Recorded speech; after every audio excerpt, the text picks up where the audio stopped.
సావర్కర్ ఒక అబద్ధాల కోరు. బ్రిటిష్ వాళ్ళకు అనుకూలం, స్వాతంత్రోద్యమానికి వ్యతిరేకం. డాక్టర్ హెడ్గేవార్ ఈ దేశంలో బ్రిటిష్ వాళ్ళ పాలన అనేటువంటిది ఆర్ఎస్ఎస్ ని వ్యతిరేకిస్తే దేశాన్ని వ్యతిరేకించినట్టే, దేశ ద్రోహులే.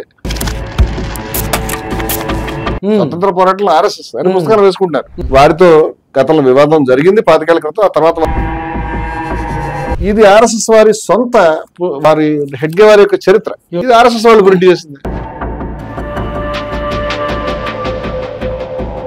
మేము జాతీయవాదులం, మాకంటే మించిన దేశభక్తులు లేరు. ఇది హిందువులు ఒక జాతి, ముస్లింలు ఒక జాతి సావర్కర్ ప్రకటించున్నాడు.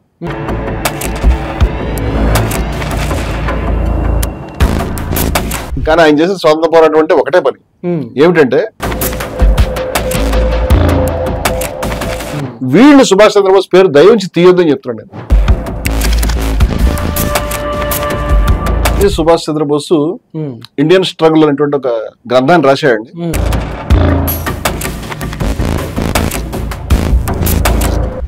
ఈయన బాలాజీ హుద్దర్. సనాతన స్పెక్ట్రమ్ మరో ఇంటర్వ్యూతో మీ ముందుకు వచ్చింది. ఈ రోజు మన స్టూడియోలో ఉన్నారు జై Bharat and Hindus for plurality and equality జాతీయ ప్రధాన కార్యదర్శి విజయ విహారం రమణమూర్తి గారు. ఆయనతో మాట్లాడదాం. నమస్తే అండి. నమస్కారం రమణమూర్తి గారు, మనం నిర్వహిస్తున్న సనాతన స్పెక్ట్రమ్ సంబంధించి విస్తృతంగా ఫీడ్బ్యాక్ వస్తుంది, సబ్జెక్టు బాగుంటుంది, ఇంకా డీటెయిల్ గా అంశాలు మాట్లాడండి అని చాలా మంది ప్రేక్షకులు కోరారు. కొద్దిమంది మేధావులు కూడా కాల్ చేసి మాట్లాడారు. ఈ సందర్భంగా ఒక ఆసక్తికరమైన సబ్జెక్ట్ ను ఈ రోజు కూడా మాట్లాడుకుందాం. స్వాతంత్రోద్యమంలో ఆర్ఎస్ఎస్ పాత్ర అనుకున్నప్పుడు చాలా మంది లెఫ్టిస్టులు అంటామా, లేకపోతే ప్రోగ్రెసివ్ వాళ్ళు, మేధావులు అనే వాళ్ళు చారణ చరిత్ర లేదు ఆర్ఎస్ఎస్ కు అని వీళ్ళు మాట్లాడుతుంటే, లేదు అసలు మేము జాతీయవాదులం, మాకంటే మించిన దేశభక్తులు లేరు, ఆర్ఎస్ఎస్ స్వాతంత్ర పోరాటంలో ఉంది, అసలు స్వాతంత్రం తీసుకురావడంలో కీలక పాత్ర వహించిందని వీళ్ళు ఒక ప్రచారం చేస్తున్నారు. సో డీటెయిల్డ్ గా ఈరోజు ఆ విషయాన్ని చర్చించే ప్రయత్నం చేద్దాం. మీ నాలెడ్జ్ ను కూడా మా ప్రేక్షకులకు అందజేయండి. ఇంతకు ఆర్ఎస్ఎస్ స్వాతంత్ర పోరాటంలో పాల్గొన్నదా? ఇప్పుడు మన గురించి అని కాదు, మామూలుగా ఇప్పుడు ఈ కొత్త యువతరం ఉన్నారు కదా, ఎగ్జాక్ట్లీ ఏ పుస్తకాలు పెద్దగా చదవని వాళ్ళు, చరిత్ర గురించి తెలియని వాళ్ళు, వీళ్ళు ఆర్ఎస్ఎస్ యొక్క ప్రాపకాండలో వెళ్ళిపోయినారు. ఆర్ఎస్ఎస్ మేము జాతీయవాద శక్తులము, జాతీయవాదులము అంటారు. వాళ్ళ ఛానల్స్ పేర్లు లేకపోతే కూడా నేషనలిజం అనే మాట మామూలుగా మాట్లాడుతున్నారు. వాళ్ళు నేషనలిస్టులు కాదు. నేషనలిస్ట్ అయితే జాతి విముక్తి పోరాటంలో పాల్గొంటే నేషనలిస్ట్ అవుతాడు. జాతి విముక్తి పోరాటానికి ద్రోహం చేసిన వాడు ఎట్లా అవుతాడు? అయితే ఈ కొత్త జనరేషన్ పిల్లలందరికీ నేను అపీల్ చేస్తున్నాను, దయవుంచి ఆర్ఎస్ఎస్ దేశభక్తి, దేశభక్తి ఆర్ఎస్ఎస్. ఆర్ఎస్ఎస్ అంటే దేశభక్తియుతమైన సంస్థ, ఆర్ఎస్ఎస్ ని వ్యతిరేకిస్తే దేశాన్ని వ్యతిరేకించినట్టే, దేశ ద్రోహులే అనే ప్రచారాన్ని నమ్ముతున్నటువంటి ఈ పిల్లలందరికీ కూడా నేను యువతరానికి విజ్ఞప్తి చేస్తాను, దయవుంచి ఇక్కడ మేము మాట్లాడుతున్నటువంటి విషయాలు ఏవైతే ఉన్నాయో దాన్ని సుందర్ గారు ప్రశ్నించినటువంటి విషయం ఇక్కడ ఏదైతే చర్చకు వస్తుందో ప్రతి ఒక్క విషయాన్ని కూడా మీరు శోధించండి, ప్రశ్నించండి. దానికి అవసరమైతే మళ్ళీ వివరంగా కూడా సమాధానం చెప్తాం. మీరు కూడా ఇండివిజువల్గా ఈ ఫ్యాక్ట్స్ని చెక్ చేసుకునే నిర్ణయానికి రండి. నేను ఇక్కడ చాలా స్పష్టంగా చెప్తున్నాను. ఇది చాలా మామూలుగా ఒక పొరపాటు మనం కూడా ఏం చేస్తున్నాం అంటే, ఆర్ఎస్ఎస్ కర్తల స్వాతంత్ర పోరాటంతో సంబంధమే లేదు, ఆర్ఎస్ఎస్కి అసలు ఏ రోజు ఒక్కరోజు ధర్నా చేయలేదు, ఒక్కరోజు ఏ ఉద్యమంలో పాల్గొనలేదు, ఆర్ఎస్ఎస్ సంబంధం లేదని ఒక్క మాటతో తేల్చేస్తున్నాం. అంటే ఒక్క మాటతో తేల్చేది కాదా, డీటెయిల్ గా వాళ్ళు పుస్తకాలు వేసుకుని అబద్ధాలు ప్రచారం చేస్తున్నారు. ఆ జాతీయోద్యమంలో ఆర్ఎస్ఎస్ అనే పుస్తకం కూడా వాళ్ళు వేశారు. నేను కావాలంటే తెచ్చి చూపిస్తాను పుస్తకం. జాతీయోద్యమంలో ఆర్ఎస్ఎస్, స్వతంత్ర పోరాటంలో ఆర్ఎస్ఎస్ అని పుస్తకాలు వేసుకుంటారు. స్వాతంత్ర పోరాటంలో లేని ఆర్ఎస్ఎస్ అని కలిపితే ఆ పుస్తకానికి న్యాయం జరుగుతుంది. వాళ్ళు చెప్తున్నటువంటి అబద్ధాలు ఎట్లా ఉన్నాయనేది మనం ఇష్యూ బై ఇష్యూ చూద్దాం. ఆర్ఎస్ఎస్ స్థాపించిన వ్యక్తి ఎవరు? డాక్టర్ హెడ్గేవార్. డాక్టర్ హెడ్గేవార్ తెలుగు వారిని చాలా మంది తెలుసలేదు. ఈ వారు అనేటువంటి వారు అనే పేరు ఎక్కడొస్తే వాళ్ళు తెలుగు వాళ్ళు. అది మనకి గుర్తుపెట్టుకోవడం. మహారాష్ట్రకి తెలుగుకి మనకి బార్డర్ ఉంది కాబట్టి చాలా మంది తెలుగు వాళ్ళు సెటిల్ అయ్యారు కాబట్టి తెలుగు వాళ్ళ మూలాలన్నటువంటి కుటుంబం నుంచే వచ్చాడు ఈయన డాక్టర్ హెడ్గేవార్ అంటే. మనకి మామూలుగా పలానా కల్వకుంట్ల వారు లేకపోతే కాశీభట్ల వారు అని ఈ వారు అనేది తెలుగులో అంటారు. ఈ హెడ్గేవార్ అనేది ఆ వారు అనే మాట అక్కడది.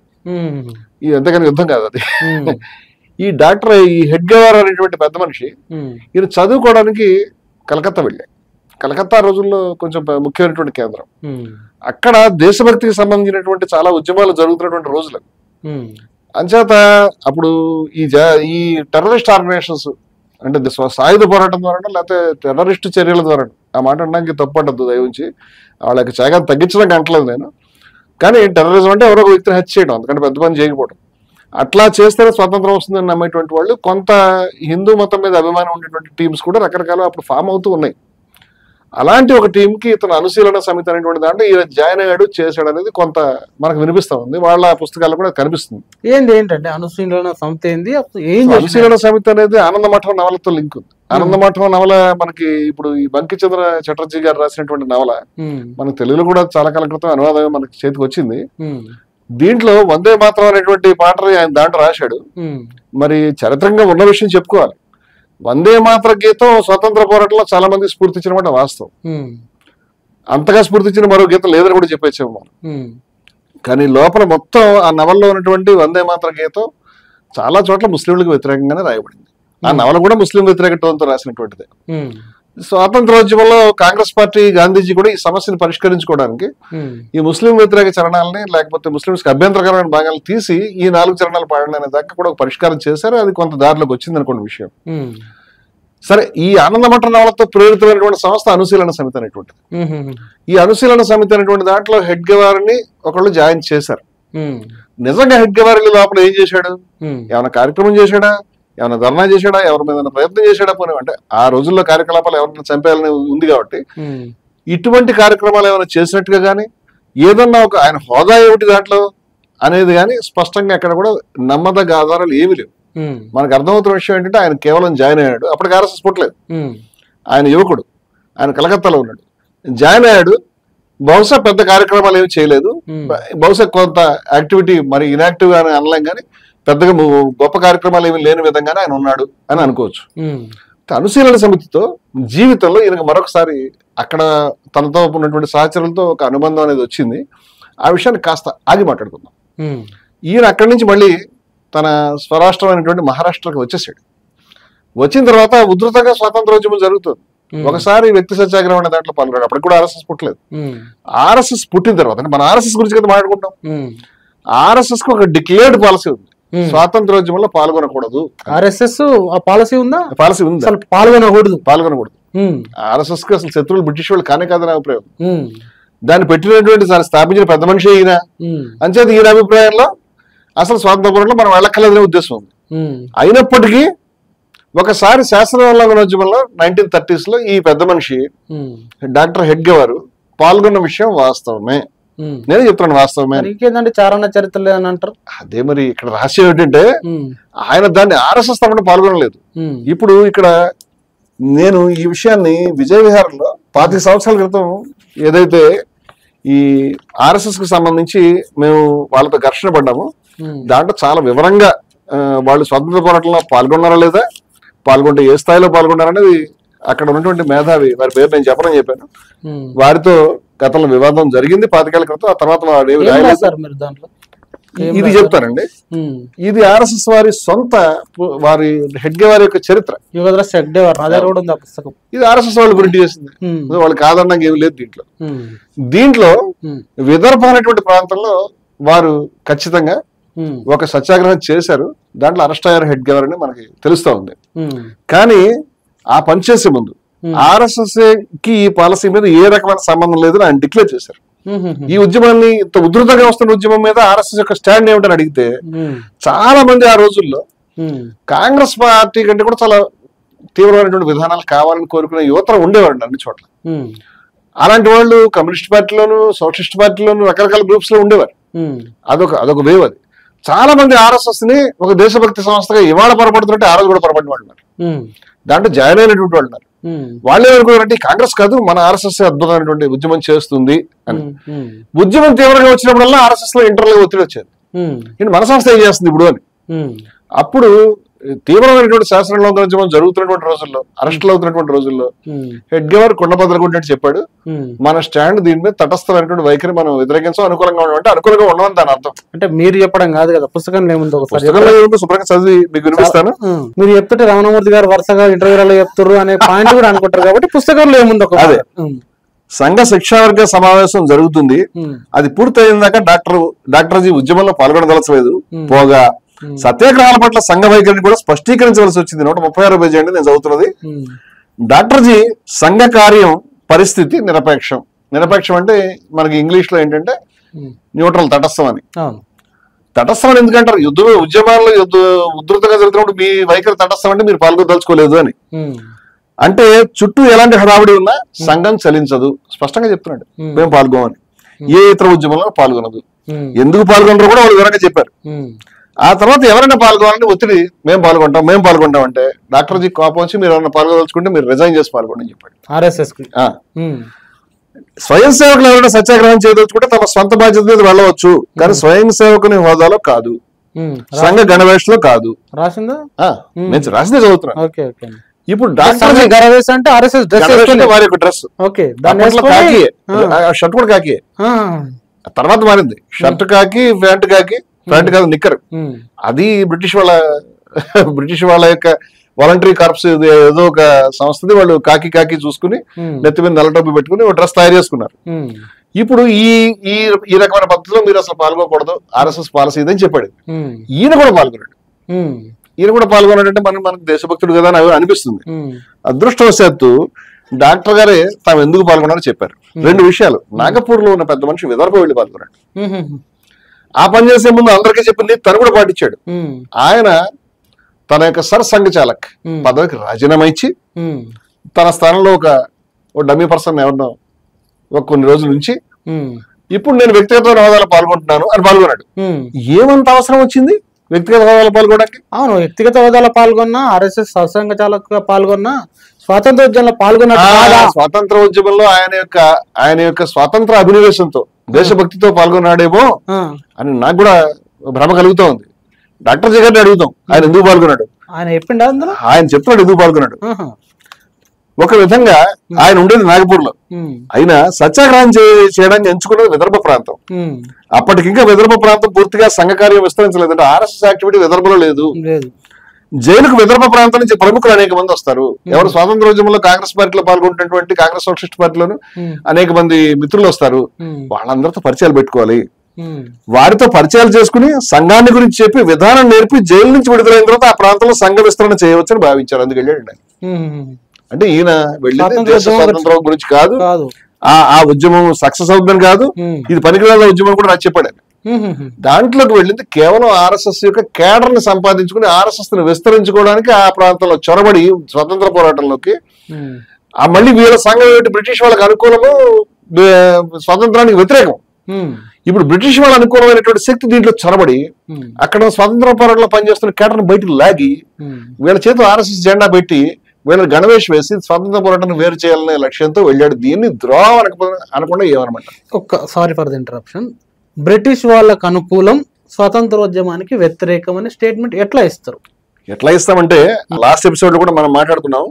బ్రిటిష్ వాళ్ళ యొక్క పాలన అనేటువంటిది దైవం ఇచ్చినటువంటిది అని వారు ప్రకటించడం అనేది ఇంకొంచెం వెనక్కి వెళ్ళి మాట్లాడుకుందాం. అంటే నేను ఒక ఆర్డర్ లో మీకు ఈ విషయాల్ని చెప్తాను, ఇది ఏ విధంగా జరిగింది అనేది. 23లో సావర్కర్ గారు ఇండివిజువల్ కదండి వీళ్ళందరితో. సావర్కర్ హిందుత్వం అనేటువంటి పుస్తకం రాశాడు. ఆ హిందుత్వ అనేటువంటి పుస్తకంలో ఒక విషపూరితమైనటువంటి సింధు పర్యంతం.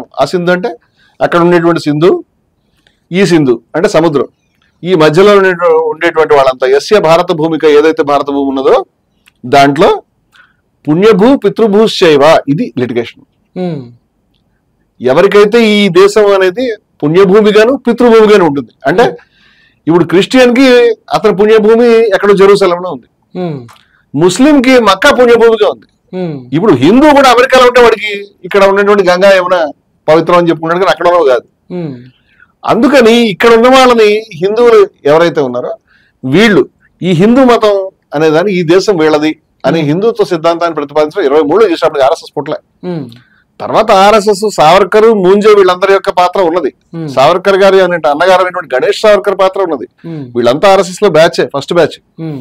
ఆ తర్వాత ఈయన వచ్చిన తర్వాత ఈయన మొదలుపెట్టి 32లో 25లో నాగపూర్ లో ఏర్పాటు చేస్తే 32లో దసరా ఉత్సవాల్లో వారు ప్రసంగిస్తూ డాక్టర్ హెడ్గేవార్ ఈ దేశంలో బ్రిటిష్ వాళ్ళ పాలన అనేటువంటిది ది యాక్ట్ ఆఫ్ ప్రావిడెన్స్, దైవం యొక్క లీల, వారి యొక్క కార్యము, దైవ కార్యము దైవం వల్ల జరుగుతున్న చర్య అని చాలా ఇంతకంటే దరిద్రమైనటువంటి మాట ఎవడు చెప్పలేడు. ఆ విధంగా స్పష్టంగా డిక్లేర్ చేసి ఉన్నాడు. అంతకుముందు ముస్లింలు పాములు అని చెప్పి ఉన్నాడు. ఇది ఒక ఆర్డర్ లో ఈ విషయాలను వెళ్తూ ఉన్నాయి. నాగపూర్ లో ఆయన చాలా స్పష్టంగా ఇలా మాట్లాడాడు. ఏమనంటే ఈ దేశం హిందువులు, ఈ దేశంలో హిందువులు మాత్రమే నిర్ణయిస్తారు. హైందవేతరులు ఎవరైతే ఉన్నారో వాళ్ళకి ఎటువంటి హక్కులు కావాలో హిందువులు మాత్రమే నిర్ణయిస్తారు. ఇది మా స్టాండ్ అని చెప్పాడు. ఆ రోజు ఇంటెలిజెన్స్ రిపోర్ట్స్ ఉన్నాయి దానికి సంబంధించి. వాళ్ళు ఏమని చెప్పారంటే బ్రిటిష్ ఇంటెలిజెన్స్ లో మాట రాసుకున్నారు. ఆర్ఎస్ఎస్ యొక్క కళ ఏమిటంటే ఏదైతే ఇటలీలో ఫ్యాసిస్టులు ఉన్నారో వాళ్ళు ఏ పాత్ర పోషించారు, జర్మనీలో నాజీస్టులు ఉన్నారు వాళ్ళు ఏ పాత్ర పోషించారు, భారతదేశంలో ఆర్ఎస్ఎస్ ఆ పాత్ర పోషించదలుచుకుంది అనే మాట ఆ రోజు హెడ్గేవర్ చెప్పింది రాసి. ఎందుకంటే హిట్లర్ యొక్క వాయిస్ ఇదే, జర్మన్లకి యూదుల్ని మేము నిర్మూలిస్తాం, చంపేస్తామని. అంచేత ఇక్కడ కూడా ఇది హిందువులదే అనే మాట ఆయన అప్పుడే చెప్పుకున్నాడు. ఆయన చెప్పాడు కాబట్టి దాని కింద వాళ్ళు ఏం రాశారంటే ఇది మోస్ట్ ఫ్యాసిస్ట్ ఆర్గనైజేషన్ పుట్టిందా ఇక్కడ, వీళ్ళ మెథడ్ అంతా కూడా ఇదే ఉన్నది అని బ్రిటిష్ వాళ్ళు రాశారు. ఆ రిపోర్ట్ అవైలబుల్. అలాగే ముంజే ఆల్రెడీ అప్పటికే ఫ్యాసిస్ట్ మన ముసోలిని గారితో సంబంధాలు మెయింటైన్ చేస్తున్నాడు. సావర్కర్ హిట్లర్ కీర్తిస్తూ ప్రకటనలు చేస్తా ఉన్నాడు. ఆ తర్వాత సావర్కర్ హిట్లర్ ఏదైతే కాన్సన్ట్రేషన్ క్యాంపుల్లో యూదులు చంపారనే వార్తలు బయటకు వచ్చిన తర్వాత కూడా ఇది మా గొప్ప ఎగ్జాంపుల్ అనేటువంటి విషయాన్ని చెప్పున్నాడు. 1939కి వచ్చేసరికి 37 వచ్చేసరికి ఈ దేశంలో 2 జాతులు ఉన్నాయి. జాతీయవాదులు గమనించాలి, ఆర్ఎస్ఎస్ జాతీయవాది అనేవాళ్ళు ఒక జాతి కాదండి, 2 జాతులు ఉన్నాయండి. ఇది హిందువులు ఒక జాతి, ముస్లింలు ఒక జాతి సావర్కర్ ప్రకటించున్నాడు. 40 వచ్చేనాటికి జిన్నా ముస్లిం లీగ్ లో ఆ తీర్మానం చేయించాడు. జిన్నా తీర్మానం చేయగానే సావర్కర్ బలపరిచాడు. మరోపక్క హెడ్గేవర్ కూడా ఇలాంటి మాటలు మాట్లాడుతున్నాడు. 39లోనే ఈ వీఆర్ అవర్ నేషన్హుడ్ అనేటువంటి పుస్తకాన్ని గోల్వల్కర్ రాసి ఉన్నాడు. హెడ్గేవర్ తర్వాత సంఘచాలకుగా వచ్చినటువంటి పెద్ద మనిషి. సో ఇవన్నీ ఇంకో విషయం చెప్తాను. 1940 నాటికి నరహరి బిడే అనేటువంటి వ్యక్తి ఒక పాట రాశాడు. ఆ పాట ఆర్ఎస్ఎస్ యొక్క మీకు అందరికీ తెలుసు ప్రార్థనా గీతం, జాతీయ గీతం మీకు తెలుసు కదా. నమస్తే సదా వత్సలే మాతృభూమి. ఆ పాట విని వాళ్ళు ఎవరికైనా ఆహా మాతృదేశం మన దేశాన్ని గురించి చెప్తున్నారు, ఇంతకంటే దేశభక్తి ఉందని వాళ్ళంతా పొంగిపోతుంది. కానీ వాళ్ళకి మాతృదేశం ఏమిటో వాళ్ళు దాంట్లోనే చెప్పారు. ఏమని త్వయా హిందూ భూమే సుఖం వర్ధితో, హిందూ భూమి అన్నారు. ఈ హిందూ శబ్దాన్ని చూస్తే కూడా చాలా మంది ఆ హిందూ అంటే అందరూ హిందువుల కిందకి వస్తారులేండి అని సర్దుకుందాం అని అనుకోవచ్చు. నెక్స్ట్ ప్రభో శక్తివన్ హిందూ రాష్ట్ర అనేటువంటి మాట హిందూ రాష్ట్ర అంగం అని దాంట్లో చెప్పారు. అంటే హిందూ రాష్ట్రం అనేటువంటి నినాదం ఈ దరిద్రపు నినాదం సావర్కర్ది, హిందూ రాష్ట్రం అనేటువంటి నినాదం ఆర్ఎస్ఎస్ది. దాన్ని వాళ్ళ యొక్క గీతల్లో పెట్టుకున్నారు. గాంధీజీని చంపేసినటువంటి గాడ్సే కూడా ఉరికమ్మ నెక్కే ముందు ఈ పాటే హిందూ రాష్ట్రము హిందుత్వం పాటే హిందూ భూమి అనేటువంటి పాటే పాడాడు. అంచేత ఎవరైతే హిందూ రాష్ట్రాన్ని బలపరుస్తున్నారు, ఎవరైతే హిందూ భూమిని బలపరుస్తున్నారు వాళ్ళు ఈ దేశంలో ఒక జాతి ఉందని ఒప్పుకోరు, ద్విజాతి సిద్ధాంతం చెప్తారు. ఈ ద్విజాతి సిద్ధాంతం చెప్పేటువంటి వాళ్ళు జాతీయవాదులు కానే కాదు. వాళ్ళు ద్విజాతి సిద్ధాంతం చెప్పినప్పుడు వాళ్ళకి శత్రువులు ఎవరో వాళ్ళు చెప్పున్నారు. గోల్వల్కర్ మంచ్ ఆఫ్ థాట్స్ తర్వాత స్పష్టంగా చెప్పాడు ముస్లింలు, క్రైస్తవులు, కమ్యూనిస్టులని ప్రకటించాడు. ఎక్కడ బ్రిటిష్ వాళ్ళు లేరు, ఎక్కడ సామ్రాజ్యవాదులు లేరు, బయట ఇంపీరియలిస్టులు లేరు. ఆయన శత్రువులు ఎవరో ఆయన చెప్పాడు. ఇది సామ్రాజ్యవాదులు బ్రిటిష్ వాళ్ళ శత్రువులు కాదనేటువంటి వైఖరిని ఆర్ఎస్ఎస్ సావర్కర్ కలిగి ఉన్నారు, స్నేహం చేశారు. జైలు నుంచి బయటకు వచ్చే ముందు పొర్లు దండాలు పెట్టి సావర్కర్ మీ బిడ్డను మీరు కాపాడకపోతే ఎవరు కాపాడతారు, మేము దారి తప్పినటువంటి బిడ్డలు మీరు తల్లిదండ్రులు అని దరిద్రంగా రాసి ఏది బ్రిటిష్ వాళ్ళకి క్షమాభిక్ష లేఖ రాసి బయటకు వచ్చినటువంటి మనిషి. ఆ తర్వాత చాలా మంది ఏమంటారంటే శివాజీ మాదిరిగా చాలా ఎత్తులేసి బ్రిటిష్ వాళ్ళు మోసం చేసి మావాడు బయటకు వచ్చాడు. అదే ఆ పాయింట్ కూడా నేను అడుగుదాం అనుకున్నాను. సావర్కర్ సంబంధించి జైల్లో ఉన్నాడు, స్వాతంత్ర పోరాటం చేసి జైలుకు పోయిండు, తర్వాత కూడా దేశం కోసమే బయటకు వచ్చిందని వాళ్ళు. సావర్కర్ మీద మనం ప్రత్యేకమైన ఎపిసోడ్ చేసి మాట్లాడుకుందామండి. కానీ ఆయన చేసిన స్వాతంత్ర పోరాటం అంటే ఒకటే పని, ఏమిటంటే ఒక హత్యకు సంబంధించి ఒక 20 పిస్టల్స్ ఆయన స్మగుల్ చేస్తున్నాడు ఇండియాకి అనే ఉద్దేశంతో ఆయన అరెస్ట్ చేశారు. ఆయన ఏ హత్యలో పాల్గొనలేదు, చేయించాడేమో, ప్రేరేపించి చేయించడం ఆయనకు అలవాటు. గాంధీ మర్డర్ దగ్గర నుంచి అన్ని మర్డర్లు ఆయన నువ్వు చేయి అని చెప్తాడు. ఆయన చర్మం జాగ్రత్తగా ఉండేలా చూసుకుంటాడు. ఆ తర్వాత ఆయన తీసుకెళ్లి అండమాన్ జైల్లో వేశారు. అండమాన్ జైల్లో వేస్తే అండమాన్ లో ఉండేటువంటి ఖైదీలు వాళ్ళు ఉద్యమాలు చేస్తున్నారు బ్రిటిష్ వాళ్ళకి వ్యతిరేకంగా. ఈయన బ్రిటిష్ వాళ్ళ తొత్తుగా మారి బ్రిటిష్ వాళ్ళకి అనుకూలంగా ఉండి ఈ ఉద్యమాల వీటిలో పాల్గొనకుండా ఉండి వాళ్ళ యొక్క ఉద్యమాన్ని ఏది భారతీయ ఖైదీలు విప్లవకారులు చేస్తున్న ఉద్యమాన్ని వ్యతిరేకించి బ్రిటిష్ వాళ్ళ తొత్తుగా అండమాన్ జైల్లో ఉన్నాడు. ఎందుకంటే తనకున్న చిన్న చిన్న ఫెసిలిటీస్ పోతాయని. పైపెచ్చు ఏదో ఈ క్షమాభిక్ష ప్రకటనలు క్షమాభిక్ష అభ్యర్థనలు పంపించుకుంటూ ఉన్నాడు. సరే చాలా టాక్టికల్ గా మోసం చేసి బ్రిటిష్ వాళ్ళు బయటపడ్డాడేమో నిజంగా విప్లవకారుడు అంటే బయటకు వచ్చిన తర్వాత కూడా ఆయన బయటకు ఎప్పుడో వచ్చాడు. బయటకు వచ్చిన తర్వాత కూడా బ్రిటిష్ వాళ్ళ భజన, బ్రిటిష్ వాళ్ళ పాదసేవ, హిందూ మత విద్వేషం, ముస్లిం వ్యతిరేక ప్రచారం, ద్విజాత్ సిద్ధాంత ప్రచారం తప్పితే ఏ రకమైనటువంటి కార్యక్రమం చేయలేదు. చివరి గాంధీ హత్యలో ఆయన కారణమయ్యాడు. ఇది కపూర్ కమిషన్ చెప్పింది కూడా నేను అఫీషియల్ గా చెప్తున్న విషయాన్ని. అంచేత ఈయన దేశభక్తుడు అని చెప్పడానికి ఏ ఆధారం లేదు. మొట్టమొదటి 2002 అనుకుంటారు వాజ్పేయి గారి ప్రభుత్వం సావర్కర్ చిత్రపటాన్ని పార్లమెంట్ లో పెట్టినప్పుడు అక్కడ విశ్వనాథ బహదూర్ అనేటువంటి వ్యక్తి సావర్కర్ దేశభక్తుడి ముసుగులో ఉన్న పిరికి పందా అని, ఎవరైతే త్రైలోక్య చటర్జీ అని వీళ్ళంతా కూడా అనుశీలన సమితిలో పనిచేసిన వాళ్ళే, ఏది హెడ్ గారు ఉన్నప్పుడు కూడా ఉన్నారు వాళ్ళు, అప్పుడు పెద్ద నాయకులు వాళ్ళు. తర్వాత హిందుస్థాన్ సోషలిస్ట్ రిపబ్లికన్ ఆర్మీలో ఉన్నారు, చాలా గొప్ప వీరులు వీళ్ళు. వీళ్ళంతా కూడా అండమాన్ జైల్లో ఉద్యమం చేస్తా ఉన్నారు బ్రిటిష్ నిరంకుశత్వానికి వ్యతిరేకంగా, ఎన్ని కష్టాలు ఎదుర్కొంటూ. వీడు బ్రిటిష్ వాళ్ళ తోత్తప్పుడు సావర్కర్ అండమాన్ లో పోరాటాన్ని వ్యతిరేకించడం విషయాన్ని స్పష్టంగా వాళ్ళు చెప్పి ఉన్నారు. ఈ పోరాటాలను వ్యతిరేకించిన వ్యక్తిని అతన్ని అండమాన్ జైలు అతనికి పేరు మీద అతని ఫలకం అక్కడ పెట్టడం కానీ, ఆయన పేరు ప్లేక్, అదే విధంగా పార్లమెంట్ లో ఆయన పేరు పెట్టడం కానీ, ఇది దేశభక్తుల యొక్క బ్రిటిష్ వాళ్ళ వ్యతిరేకంగా పోరాడిన వాళ్ళ యొక్క త్యాగాల్ని ప్రభుత్వం అవమానించింది అనేటువంటి విషయాన్ని ఆ రోజు ఈ మాధుర్ అనేటువంటి వ్యక్తి, విశ్వనాథ్ మాధుర్ అనేటువంటి ఒక స్వతంత్ర పోరాట వీరుడు చెప్పున్నాడు. ఆ రోజు ప్రముఖంగా పేపర్లో వచ్చింది. నేను కూడా విజయ విహారంలో ధృతరాష్ట్ర చక్రవర్తిని అప్పుడు రాసాము. దాంట్లో ఈ విషయాలు కూడా మేము సావర్కర్కి సంబంధించి ఒక ప్రత్యేకమైన సంచి గతంలో మేము తెచ్చామండి.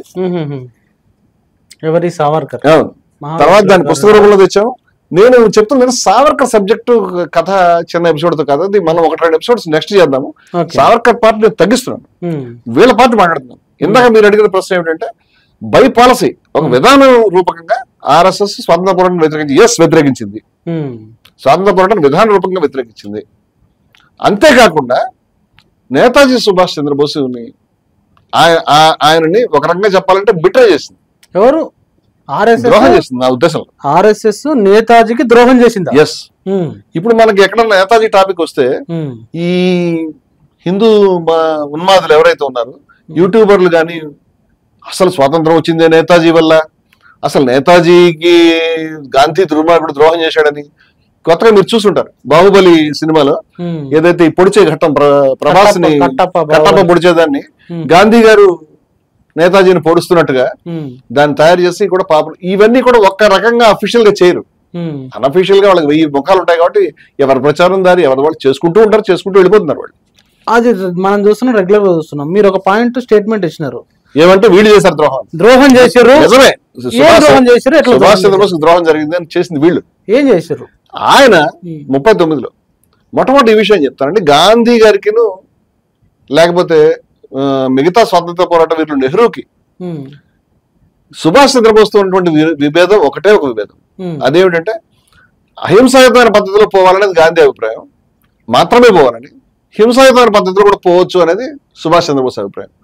మరొక చిన్న అభిప్రాయం అంటే ఎవరి మద్దతునే తీసేసుకోవాలి హిట్లర్తో సహా అనేటువంటిది సుభాష్ చంద్రబోస్ అభిప్రాయం. అలా తీసుకోకూడదు అనేది నెహ్రూ గారిది, గాంధీ గారి. ఇంతే తేడా. మిగతా అన్ని విషయాల్లో వాళ్ళు ఒకటే. వాళ్ళ పాలసీ ఎంత ప్రేమ కలిగిన వాళ్ళు ఒకళ్ళ పట్ల ఒకళ్ళు. గాంధీని జాతిపిత అని చెప్పిన వాడే సుభాష్ చంద్రబోస్.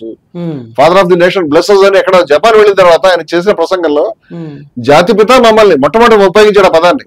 జాతిపిత మమ్మల్ని ఆశీర్వదించండి, స్వాతంత్రాన్ని సాధించి మీ పాదాల మీద పెడతాను నేను అని.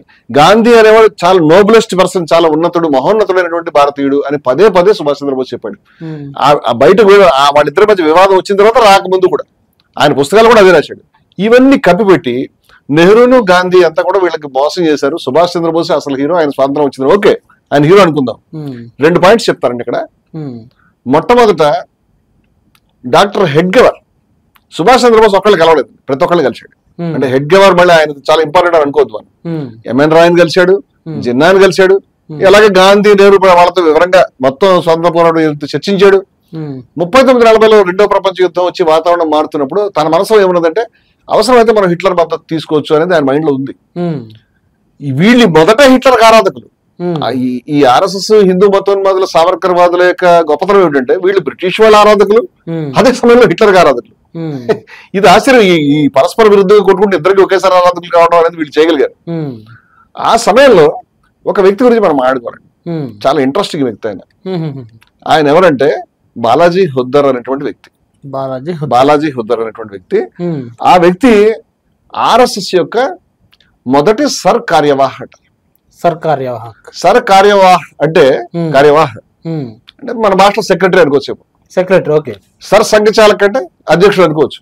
కానీ మనం ఈ బయట ఉండే ప్రజాస్వామిక సంస్థలు ఉన్నట్టుగా అధ్యక్ష ప్రధాన కార్యదర్శి అది కాదు.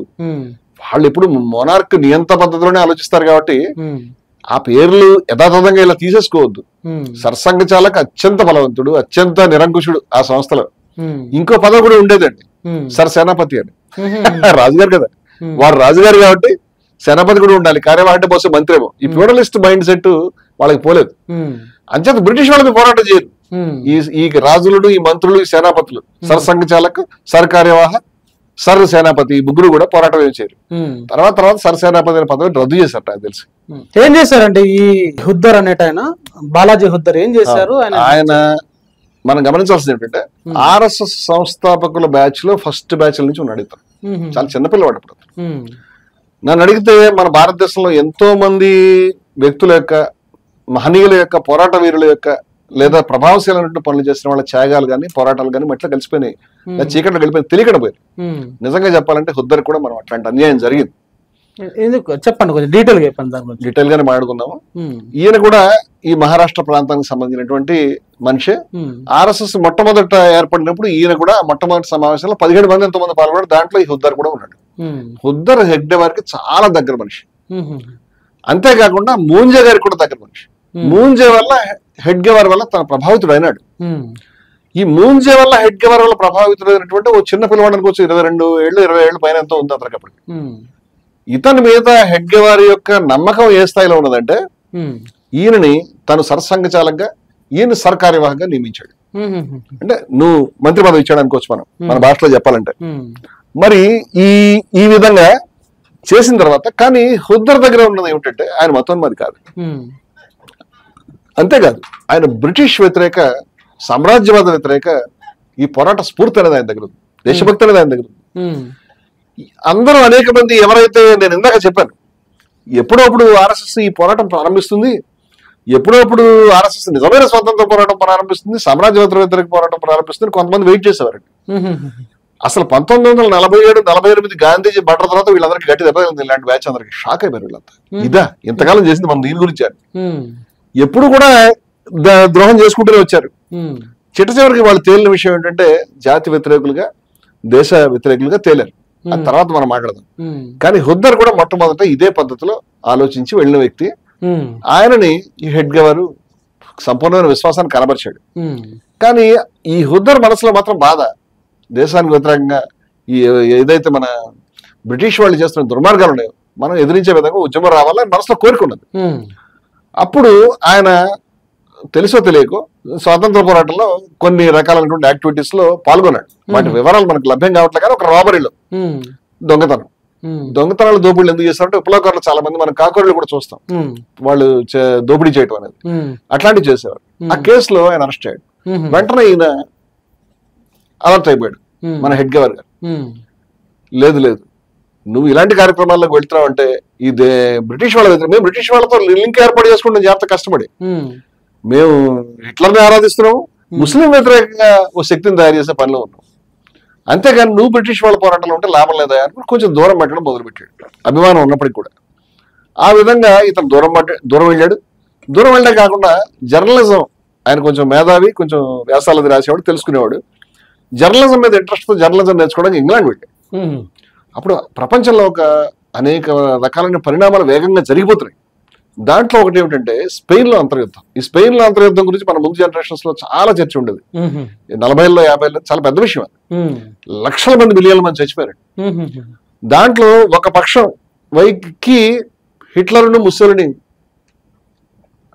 వాళ్ళు సపోర్ట్ గా ఉన్నారు నియంతలకి.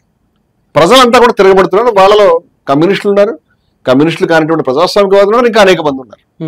ఇంత స్పష్టంగా కూడా లేదు. అనేక చీలికల పేలికలుగా ఉంది వ్యవహారం. అంతర్గతం అంటే అది కదా, డైరెక్ట్ గా పోరాటం కాదు అది. అంటే కొడుకు చచ్చిపోతున్నారు, లక్షల మంది చచ్చిపోతున్నారు, క్యాంపులు సంవత్సరాల తరబడి జరుగుతుంది. ఈయన ఇంగ్లాండ్ లో వెళ్ళినప్పుడు దాని ప్రభావంలో వెళ్ళాడు.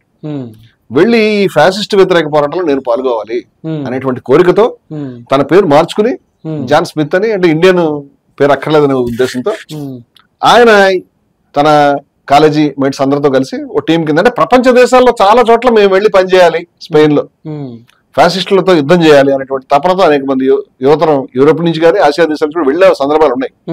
యూరోప్ లో ఎక్కువ ఉంది ప్రభావం, అంచేత ఇంగ్లాండ్ నుంచి వెళ్ళాడు. ఈయన వెళ్ళి ఆ స్పెయిన్ యొక్క అంతర్యుద్ధంలో పాల్గొన్నాడు. ఆశ్చర్యం, పాల్గొని అక్కడ యుద్ధంలో శత్రు దళానికి చిక్కిపోయాడు, జైల్లో పడేశారు. అక్కడ బహుశా చచ్చిపోయాడేమో, ఆయన చరిత్ర ఆవిడకి తెలియకుండా పోయేది. కానీ ఏమైందంటే బ్రిటిష్ వాళ్ళు వాళ్ళ యొక్క జనరల్స్ చాలా సార్లు ఈ ఖైదీల మార్పిడి ఒప్పందం చేసుకుంటారు కదా, దాంట్లో ఒక వీళ్ళ స్నేహితుడి యొక్క తండ్రి ఒక అతను ఒక జనరల్, ఆయన వచ్చి ఇతన్ని విడిపించుకునే క్రమంలో ఇతను చూసి విషయం తెలుసుకుని, అరే ఈ పిల్లోడు కూడా పాపం అనవసరంగా ఎక్కడో నాగపూర్ నుంచి వచ్చి చిక్కుపడ్డాడు కదా అని ఇతన్ని కూడా ఆ లిస్ట్ లో రాసి ఈ ఖైదీల మార్పిడి ఒప్పందం రిలీజ్ చేయించాడు. ఇతను ఇంగ్లాండ్ లో రిలీజ్ అయినప్పుడు బ్రహ్మాండమైనటువంటి ఇతనికి స్వాగత సత్కారాలు జరిగినాయి. యుద్ధంలో పాల్గొని వచ్చావు కదా నువ్వు. అదే విధంగా భారతదేశం వచ్చాడు. భారతదేశం వచ్చేటప్పటికి ఇతని మైండ్ సెట్ మొత్తం మారిపోయింది.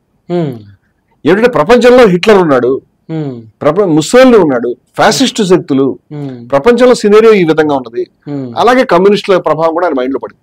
కమ్యూనిస్టులు ఉన్నారు, అలాగే ఈ అనేక చోట్ల విముక్తి ఉద్యమాలు జరుగుతున్నాయి, సామ్రాజ్యవాదం ఈ విధంగా ఉంది, సామ్రాజ్యవాద వ్యతిరేకంగా ఉద్యమం జరగాలి, ఇలాంటివన్నీ అతను ఉన్నాయి. ఇవన్నీ హెడ్ గవర్నర్ కి నచ్చే విషయాలు కాదు. ఆయన వచ్చి ఆయన మాట్లాడితే ఈయన మాట్లాడలేని పరిస్థితి. ఇది జరుగుతున్నప్పుడు ఒక 1939లో ఒక ఆశ్చర్యమైనటువంటి సంఘటన జరిగింది. 39లో హెడ్ గవర్నర్ గారి ఆరోగ్యం బాగలేదు, ఏమిటో తెలియదు కారణం కూడా. ఆయన దేవలాలి అనేటువంటి ఒక హిల్ స్టేషన్కి పోయినాడు. అక్కడ బాగా ధనికుడు అనేటువంటి తన ఉద్యమానికి మద్దతుదారు అనేటువంటి వ్యక్తి ఇంట్లో ఉన్నాడు. గోల్వాల్కర్ ఆయన సేవలు చేస్తున్నాడు, ముఖ్యమైనటువంటి వ్యక్తులు ఉన్నారు. యాక్చువల్ గా హెడ్ గవర్నర్కి ఎటువంటి అనారోగ్యం జబ్బు ఉంది అనేది ఎక్కడ మన రికార్డు లేదు, బహుశా ఏమైనా ఉండొచ్చు సమస్య. అయితే అక్కడికి ఈ బాలాజీ హుద్దర్ ఆయన దగ్గరికి వెళ్ళాడు. కారణం ఏమిటంటే ఆశ్చర్యమైన కారణం ఏమిటంటే నేతాజీ సుభాష్ చంద్రబోస్ అందరినీ కలిసేటప్పుడు, ఓకే ఈ ఆర్ఎస్ఎస్ కొత్తగా ఏర్పడింది కదా, హిందూ మహాసభ ఉంది కదా, సావర్కర్ని కలుసుకున్నాడు, ఆయన జిన్నాని కలుసుకున్నాడు, హెడ్ గవర్నర్ కూడా కలుద్దామని ఆయనకు ఉద్దేశం వచ్చింది.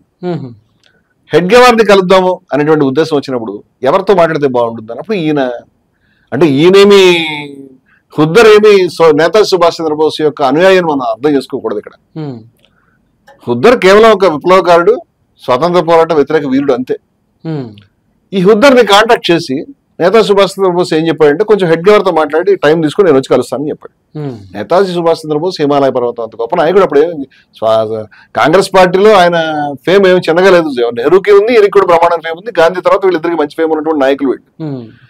ఆయనకి కాంగ్రెస్ పార్టీతో ఈ విభేదం ఉన్నది, బయటపడిపోతున్నాడు, ఆయన భవిష్యత్తులో ఏదో చేయబోతాడు అనేటువంటి అవగాహన కూడా చాలా మందికి ఉన్నది. ఎవరు కలిసి వస్తారు, ఎవరు కలిసి నాకు దేశంలో ప్రతి ఒక్క మనిషిని ఆయన మాట్లాడుతున్నాడు. ఆ క్రమంలో సావర్కర్తో మాట్లాడాడు, చిన్నతో మాట్లాడాడు. సావర్కర్తో మాట్లాడే విషయం ఒక నిమిషం ఆగి చెప్తాను. ఇప్పుడు హెడ్ గవర్నర్ కలవాలనుకుంటాడు. ఇప్పుడు మనం మన సంఘ వాళ్ళని చూస్తే నేతాజీ సుభాష్ చంద్రబోస్ చాలా ముఖ్యుడు, ఆయన వల్లే స్వాతంత్రం వచ్చిందని చెప్పే పెద్దలు ఉన్నారు కదా.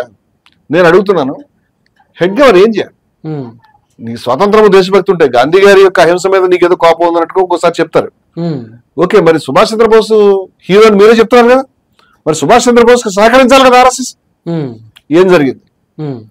హుద్దరు 1940లో ఈ దేవలాలి ప్రాంతానికి వెళ్ళి మన హెడ్ గవర్నర్ ఉన్న దగ్గరికి వెళ్ళి ఆయనకి ఈ విషయాన్ని చెప్పాడు. హుద్దర్ కూడా ఏమనుకుంటాడంటే హెడ్ గవర్నర్ చాలా సంతోషంగా యాక్సెప్ట్ చేస్తాడు ఈ విషయాన్ని అని. సుభాష్ చంద్రబోస్ గారిని కలవడానికి ముందుకు వస్తాడు సుముఖంగా, చాలా ఉపకారం జరుగుతుంది, ఈ ఆర్ఎస్ఎస్ మొత్తం స్వతంత్ర పోరాటంలోకి వస్తుంది అని. కానీ హెడ్ గవర్నర్కి అది ఇష్టం లేదు. హెడ్ గవర్నర్కి బ్రిటిష్ వ్యతిరేక పోరాటం ఇష్టం లేదు, అది స్పష్టంగా చెప్తున్నాడు ఆయన. హెడ్ గవర్నర్ దృష్టి అంతా కూడా ద్విజాత సిద్ధాంతం మీదే ఉంది. హెడ్ గవర్నర్ మనసంతా కూడా బ్రిటిష్ వాళ్ళు ఈ దేశానికి దైవం పంపించినటువంటి పాలకులు అనేటువంటి అభిప్రాయం ఉంది. హెడ్ గవర్నర్ మనసంతా కూడా ఈ దేశంలో ముస్లింల వ్యతిరేక హిందువులను సంఘటితపరిచి మత విద్వేషాలు ఎట్ట సృష్టించాలనేటువంటి బాధలోనే ఉన్నాడు. ఇప్పుడు వచ్చి మరి సుభాష్ చంద్రబోస్ క్యారెక్టర్, సుభాష్ చంద్రబోస్ సిస్టమ్ మొత్తంగా వేరు. ఆయన హిందువులు ముస్లింలు కలిపి నడిపించాడు. మీరు చూస్తే కనుక ఆయన యొక్క పోరాటంలో షనవాజ్ ఖాన్ కానీ, హబీబుర్ రెహమాన్ కానీ, అబిద్ హసన్ సఫ్రాని ఆయన పుస్తకం రాసి ఇప్పుడు మేము జయభారత్ తరఫున దాన్ని ఆవిష్కరిస్తాం 9వ తారీఖు. మహానుభావుడు. సఫ్రాన్ అనేటువంటి ఈ కాషాయం కలర్ అనేటువంటిది, సాఫ్రాన్ అనేటువంటి కలర్ హిందువులకు నచ్చింది కాబట్టి నేను నా పేరులో పెట్టుకుంటానని చెప్పిన మనిషి, జైహింద్ నినాదాన్ని తయారు చేసినటువంటి మనిషి. అటువంటి మహనీయులంతా కూడా వాళ్ళందరినీ ముందుకు నడిపించాడు భవిష్యత్తులో నేతాజీ అంటే. నేతాజీ క్యారెక్టర్ లాగా ఉంది. ఆయన ముస్లిం ద్వేషి కాదు. ద్విజా సిద్ధాంతం అనేటువంటిది అంగీకరించలేదు, ఆయన ఒప్పుకోడు. గాంధీకి ఏం స్టాండ్ ఉందో, నెహ్రూకి ఏం స్టాండ్ ఉందో అదే స్టాండ్ ఉంది ఆయనకి. అటువంటి మనిషి మరి వస్తాడంటే ఖచ్చితంగా హెడ్గేవార్కి ఈ విషయాలన్నీ తెలుసు కాబట్టి ఆయన అంగీకరించే ప్రసక్తి లేదు. ఖుద్దరికి తెలియదు పాపం. ఖుద్దరు అనుకుంటాడు ఏదైనా జరుగుతుంది, మనకి మంచి డెవలప్మెంట్ జరుగుతుంది, సామ్రాజ్యవాద వ్యతిరేక పోరాటంలోకి మనం ఆర్ఎస్ఎస్ తీసుకురావచ్చు. ఆర్ఎస్ఎస్ మీద అన్నారు ఉంది కానీ వ్యతిరేకంగా లేడు. వెళ్ళి మాట్లాడితే ఆయన చెప్పాడు, నాకు అసలు కలిసే ఓపిక లేదు, నేను అనారోగ్యంతో ఉన్నాను, దయవుంచి వెళ్ళిపోయి ఇక్కడి నుంచి, ఇది అయ్యే పని కాదని చెప్పాడు. ఖుద్దరు బతిమాడు షాక్ అసలు ఖుద్దరు. ఈయన ఒప్పుకోవడం లేదు. ఒప్పుకోకపోతే ఇక కాదు పని అని అర్థమైంది. అర్థమైన తర్వాత ఆయన చివరికి ఏమైనా రిక్వెస్ట్ చేశాడు, సరే నాతో పాటు ఇంకో మనిషి వచ్చాడయా షానే అనే అతను, నువ్వు కొంచెం అదేదో మాట ఆయన కూడా చెప్పు, నేను ఒక్కడే వెళ్ళి సుభాష్ చంద్రబోస్కి ఈ మాట చెప్తే సుభాష్ చంద్రబోస్ నమ్మడు, ద్రోహం జరిగింది నాకు, ఇతరే ఆయన కలవలేదు. సుభాష్ చంద్రబోస్ కూడా నమ్మడని అనుకుంటాడు ఈయన. ఎందుకంటే ఇంత పెద్ద నాయకుడు కలుస్తారంటే దేశభక్తుల వాళ్ళు ఎవరైనా సంతోషించి నీకేం కావాలి మేము చేస్తా ఉంటారు కదా. సుభాష్ చంద్రబోస్ అందరూ సహకరించిన వాళ్ళే కదా. మరి ఈయన కలవడం అంటే ఏదో తప్పు జరిగింది, బహుశా ఈయన చెప్పలేదని అనుకుంటాడు, నన్ను నమ్మడానికి. అందుకని ఆ మనిషిని తీసుకొస్తాను, ఆ మనిషి ముందు కూడా ఇదే మాట చెప్పు అని చెప్పాడు. ఏం దారి లేక అలా అని చెప్తే కూర్చున్న మనిషి ఇదంతా ఖుద్దరు రాశాడు. చట్టుకుని బెడ్ మీద పడుకుని రోగం వచ్చినట్టు, నాకు చాలా కష్టం ఉందయ్యా, సరే రమ్మని చెప్పి, నేను లేవలేకపోతున్నాడు, కలవలేకపోతున్నాను, ఇప్పుడేం కలవమంటావు, సరే వెళ్ళండి మీరు, నేనైతే కలవడం అని చెప్పాడు. వీళ్ళు గుమ్మం దాటి వెళ్ళిపోతే ఆ గదిలో మళ్ళీ కేరింతలు నవ్వులు తుళ్ళుతూ కార్యకర్తలతో ఆయన మాట్లాడుతున్నాడు అనే విషయాన్ని ఉద్దర్ రాశాడు. అంటే స్పష్టంగా ఇలస్ట్రేటెడ్ వీక్లీలో ఆయన చిట్టచివరి రోజుల్లో రాసినటువంటి ఈ యొక్క వ్యాసం అనేది అసలు ఆర్ఎస్ఎస్ యొక్క నిజస్వరూపాన్ని బయటపడడం అనేది జరిగింది. అంతేకాకుండా ఉద్దర్ తర్వాత బయటకు వెళ్ళిపోయాడు. బయటకు వెళ్ళడమే కాకుండా ఆయన ఇదంతా పొరపాటు, ఈ విద్వేషం పొరపాటు అని తర్వాత కమ్యూనిస్ట్ లోకి వెళ్ళి సిపిఐ అప్పుడు ఉమ్మడి కమ్యూనిస్ట్ పార్టీలో కూడా ఆయన జాయిన్ కావడం అనేది జరిగింది. ఉమ్మడి కమ్యూనిస్ట్ పార్టీ సభ్యుడయ్యాడు. ఆయనకి మొత్తం అంటే ఆర్ఎస్ఎస్ యొక్క మొట్టమొదటి సర్కార్యవాహ సంస్థాపకుల్లో ఒకడు. ఈ సిద్ధాంతం సామ్రాజ్యవాద వ్యతిరేకం కాదు, దీనిలో దేశభక్తి లేదు అని గమనించుకుని దీన్ని చేదరించుకుని కమ్యూనిస్ట్ ఉద్యమంలో జాయిన్ అయ్యాడు అనే విషయం ఒక చారిత్రక సత్యం. కమ్యూనిస్ట్ పార్టీ సమర్థించడానికి ఈ మాట చెప్పడం లేదు, చారిత్రక సత్యంగా చెప్పాలి. ఆ ఉద్దర్ పేరుని ఆర్ఎస్ఎస్ వాళ్ళు తలుచుకోవడం మానేసింది.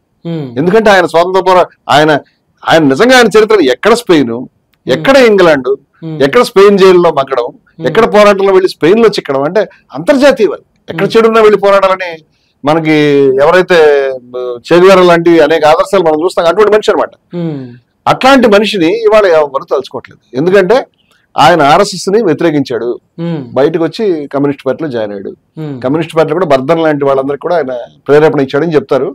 అటువంటి మహనీయుడి పేరు ఇవాళ మన మధ్య ప్రస్తావనకు వచ్చినందుకు నేనైతే చాలా సంతోషపడుతున్నాను. ఇక్కడ మన వీక్షకులకి ఒకసారి ఆయన ఎలా ఉంటాడు అనేది కూడా చూపిద్దాము. ఈయన బాలాజీ హుద్దర్ అనేటువంటి, బాలాజీ హుద్దర్ గా పాపులర్. ఆయన ఇందాక పేరు గోపాల్ ముకుంద్ హుద్దర్, బాలాజీ హుద్దర్ గా పాపులర్ అయినటువంటి వ్యక్తి. ఈయన ఆర్ఎస్ఎస్ సరకార్యవాహ మొట్టమొదటి కార్యదర్శి కింద లెక్క.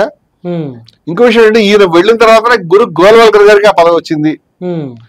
ఏ క్షణాన దేవల్లి మీటింగ్ లో నీకు ఇది మరొక రూపం. ఆయన ఇంగ్లాండ్ లో ఉండి ఆయన స్పెయిన్ యొక్క అంతర్యుద్ధంలో పాల్గొన్నప్పుడు ఈయన యొక్క రూపం ఈ విధంగా ఉండేది. ఎప్పుడైతే ఈ బాలాజీ హుద్దర్ బయటకు వెళ్ళిపోయాడు, ఆ క్షణమే ఈయన డెసిషన్ తీసేసుకున్నాడు. ఎవరంటే హెడ్గేవారు, ఇతను మనకు అన్ఫిట్, మొత్తంగా సంబంధం కట్ చేసుకోవాలి అంటే కొత్త సర్కారీ వాహనం మనం ఎంచుకోవాలి. ఎవరిని ఎంచుకోవాలి? ఏడాది క్రితం చక్కగా నేషనల్హుడ్ రాసి ఎట్టి పరిస్థితుల్లో బ్రిటిష్ వాళ్ళకి వ్యతిరేకంగా పోరాడకూడదు, ముస్లింలను నిర్మూలించాలి, మైనారిటీలకి పౌర హక్కులు లేకుండా చేయాలి, వాళ్ళు మూడో తరగతి పౌరులుగా చేయాలని పుస్తకం రాసినటువంటి గోల్వాల్కర్ గంట మించిన వాడు ఎవడున్నాడు? అంచేత గోల్వాల్కర్ స్థాపకుల్లో లేడు. గోల్వాల్కర్ చెప్పాలంటే జూనియర్. ఈ జూనియర్ టక్మని హెడ్గేవార్ ప్రమోట్ చేసి ఉద్దర్ని తీసేశాడు. గోల్వాల్కర్ నిస్సార్ కార్యవాహిగా నియమించుకున్నాడు. అంతేకాకుండా తను చనిపోయిన తర్వాత కంప్లీట్ గా సర్సంఘచాలకంగా కూడా ఆయన పెట్టుకున్నాడు. గోల్వాల్కర్ కి ఏ బహుమాటం ఏ రోజు ఏది ఈయన చేసిన నాటకం కూడా ఆయన ఎప్పుడు చేయలేదు. బ్రిటిష్ వాళ్ళ వ్యతిరేకంగా పోరాడగలదు స్పష్టంగా తెలుసు. ఆ విషయం మీద ఎప్పుడు క్లియర్ గా ఉన్నాడు ఆయన. అది ఆయన యొక్క గొప్పతనం. అంటే ఆయన మనం 33 సంవత్సరాలు సర్సంఘచాలకంగా ఉన్నటువంటి వ్యక్తి, కార్యవాహి ఉన్న వ్యక్తి ఏ రోజు బ్రిటిష్ వాళ్ళ వ్యతిరేకంగా పోరాడలేదు. హెడ్గేవార్ ఎలాగో పోరాడలేదు, పోరాడింది కూడా ఎందుకు పోరాడాడో ఆయన పుస్తకాల నుంచి మనం చూసాం. ఇది వాళ్ళ యొక్క చరిత్ర. అయితే చరిత్ర ఇంకా కంప్లీట్ కాలేదు. సావర్కర్ పాయింట్ దాకా మనం స్కిప్ అయింది, తర్వాత మాట్లాడుకుందాం అని చెప్పారు. సావర్కర్ కూడా నేతాజీ సుభాష్ చంద్రబోస్ సంబంధించి ఏమి చేశాడు ఏమిటని చెప్పాలి. 1950లో గాంధీజీ హత్య కేసు నుంచి బయటకు వచ్చిన తర్వాత సావర్కర్ చాలా పబ్లిక్ మీటింగ్స్ లో మాట్లాడేవాడు. సావర్కర్ ఒక అబద్ధాల కోరు. ఈ విషయాన్ని నేను రాబోయే ఎపిసోడ్స్ లో సావర్కర్ గురించి మాట్లాడినప్పుడు సోదాహరణంగా నిరూపించి మాట్లాడతాను. సావర్కర్ అనేటువంటి వాడు ఎన్ని అబద్ధాలు చెప్పాడో ఇప్పుడు మనకి చాలా కొత్త పుస్తకాలు, కొత్త నిరూపణలు జరుగుతున్నాయి. ఈ సావర్కర్ చెప్పిన పెద్ద అబద్ధం ఏమిటంటే, నేతాజీ సుభాష్ చంద్రబోస్ నా దగ్గరికి వచ్చాడు, గురుగారు ఏం చేయమంటారు అడిగాడు. ఆయన ఎందుకు వచ్చాడు? ఫస్ట్ జిన్నా దగ్గరికి వెళ్ళాడు. జిన్నా దగ్గర జిన్నా అన్నాడు, సర్లే నాతో మాట్లాడావు కదా, వెళ్ళి సావర్కర్ గారితో మాట్లాడు, ఆయన హిందువుల యొక్క ప్రతినిధి అని జిన్నా చెప్పి పంపించాడు. జిన్నాకి సావర్కర్ గారికి అంత ఫ్రెండ్షిప్ అంటే మనకు తెలియదు. ఆయన ఇదంతా కూడా సావర్కర్ చెప్తున్నాడు, సుభాష్ చంద్రబోస్ చెప్పింది కాదు. సుభాష్ చంద్రబోస్ వెతుక్కుంటూ సావర్కర్ గారి దగ్గరికి వచ్చాడు. అప్పుడు చెప్పాడు, ఏమయ్యా సుభాష్ చంద్రబోస్ నువ్వు చాలా గొప్ప నాయకుడివే, ఏంటి ఇలా కూర్చుని ఈ పనుల మీద వేస్ట్ చేస్తే ఏమిటి, అక్కడ ఏం జరుగుతుందో చూడు, హిట్లర్ బ్రహ్మాండంగా సైన్యాన్ని డెవలప్ చేస్తాడు, ఇక్కడేం జరుగుతుందో చూడు, జపాన్ లో కూడా బ్రహ్మాండంగా వాళ్ళు ఈ యాక్సిస్ ఫోర్స్ అక్షరాజ్యాలుగా ఏర్పడి అట్టించి వాళ్ళు పోరాడుతున్నారు, ముస్లింలు ఈ విధంగా పోరాడుతున్నాడు, వీళ్ళందరినీ ఉపయోగించుకోవాలి, నువ్వు ఎలాగైనా ఈ దేశం నుంచి బయటపడిపో, ఎలాగైనా ఇక్కడ నుంచి తప్పించు, ఆయన నిర్బంధంలో లేడప్పటికి నువ్వు ఎలాగైనా తప్పించుకో, బయటకు వెళ్ళిపో, అక్కడి నుంచి సైన్యం నిర్మించుకో, హిట్లర్ని కలువు, ఆ తర్వాత నువ్వు జపాన్ కలువు, జపాన్ నుంచి సైన్యాన్ని నిర్మించుకుంటూ వెళ్ళు, ఇక్కడ నేను చాలా మంది హిందువులు బ్రిటిష్ సైన్యంలో పంపిస్తున్నాను, వాళ్ళంతా నీకు కలిసి వస్తారు, ఇదంతా కలిసి సొంత పోరాటం సక్సెస్ అవుతుందని చెప్తే, ఆహా ఏం చెప్పారు గురువు గారిని వెళ్ళిపోయి చెప్పాడు. ఈ విషయాన్ని బహిరంగ సభలో చెప్పాడు సావర్కర్. ఇది పచ్చి అబద్ధం. ఎట్లా అబద్ధం అని ఎట్లా అబద్ధం అంటే నేను చెప్తే అనుకోకలేదు, మీరు చెప్తే అనుకోకలేదు, సుభాష్ చంద్రబోస్ చెప్పాడుగా. సుభాష్ చంద్రబోస్ ఇండియన్ స్ట్రగుల్ అనేటువంటి పుస్తకం రాశాడు. ఇండియన్ స్ట్రగుల్ నుంచి నేను కటింగ్ తీసుకొచ్చాను. సావర్కర్ సంబంధించి పచ్చి అబద్ధం చెప్పిండు, ఇది నేతాజీ సుభాష్ చంద్రబోస్ రాసుకున్నారు అని చెప్పారు. కాబట్టి మనం ఇంటర్వ్యూలో చాలా చారిత్రక విషయాలను కోట్ చేస్తున్న సందర్భంలో ఆయన ఏం రాసిండే గా ఒకసారి చెప్తారా? నేతాజీ సుభాష్ చంద్రబోస్ ఇండియన్ స్ట్రగుల్ అనేటువంటి ఒక గ్రంథాన్ని రాశాడండి. ఆయన అనుభవాలు, తను ఎవరెవరిని కలిసాడు, ఏమేమి జరిగింది, అదృష్టవశాత్తు సావర్కర్ ని జిన్నాని కలిసినప్పుడు ఏం జరిగిందో ఆయన రాశాడు. ఈ విషయాన్ని మనం ఇండియన్ స్ట్రగుల్ నుంచి, ఇది కటింగ్ అండి, పేజీ నెంబర్ 384 లో ఉన్నది ఇది. దీన్ని ప్రింట్అవుట్ తీసుకొచ్చాను, మీరు చూడండి. ఆయన ఏం చెప్తున్నాడంటే, on the occasion the writer had also long talks with the leaders of some other organizations. అంటే చాలా మంది కలిసి చెప్తే ఇంకొన్ని సంస్థలతో, రైటర్ అంటే సుభాష్ చంద్రబోసే రచయిత, వాళ్ళతో చర్చలు చేశాను. విత్ మిస్టర్ జిన్నా గారితో చేశాను, president of Muslim League, and Mister Savarkar the president of Hindu Mahasabha. Jinnah గారిని కలిశాను, సావర్కర్ గారిని కలిశాను అని చెప్పాడు.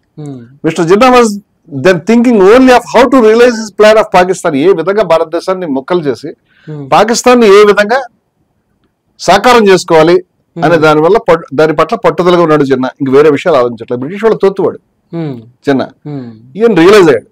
కానీ ఆయన ఒక మాట, జిన్నా ముస్లింలను ఈ విధంగా వేరు చేసి, మనసు విరిచేసి, విషపూరితంగా చేసి పట్టుకెళ్తే దేశం ముప్పులో వెళ్తుంది అనేటువంటి భయంతో, నువ్వు స్వాతంత్ర పోరాటంలో కలిసిరా, కాంగ్రెస్ పార్టీతో చేయగలుపు, మనంతా కలిసి పోరాడదాం, దానివల్ల భవిష్యత్తులో నీకు కూడా అవకాశం వచ్చి నువ్వు ప్రైమ్ మినిస్టర్ కావడానికి అవకాశం ఉందని అలా చెప్తున్నాడు. ఏమని చెప్తున్నాడు అంటే, the idea of putting up a joint fight with the Congress, Congress తో కలిసి సమైక్యంగా పోరాడితే, ఫర్ ఇండియన్ ఇండిపెండెన్స్, భారత స్వాతంత్రం కోసం, వేరే పని కాదు, did not appeal to him at all.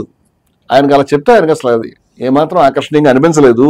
So the writer suggested, writer అంటే నేతాజీ సుభాష్ చంద్రబోస్ సజెస్టెడ్, ఆయన చెప్పాడు, that in the event of such United struggle taking place, ఆ విధంగా మనం ఉమ్మడిగా పోరాడితే mister Jinnah would be the first prime minister of free India, మొట్టమొదటి ప్రధాని నువ్వు అవుతావు అని చెప్పాడు.